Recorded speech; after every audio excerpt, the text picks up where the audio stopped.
I thought I was lazy. Turns out I was just in the wrong field. When I wasn't enjoying class, or I struggled to keep up, I told myself, I'm lazy. I'm not good enough. Maybe I just can't do this.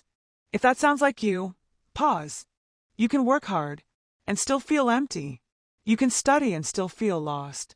You can have good marks and still feel confused. Because effort doesn't fix the wrong direction. Most people think motivation or discipline will save them. But what actually matters is alignment. When what you choose matches who you are, your skills, your interests, and your way of learning. I wasn't lazy. I was in the wrong field. If you feel this too, it's not laziness. It's misalignment.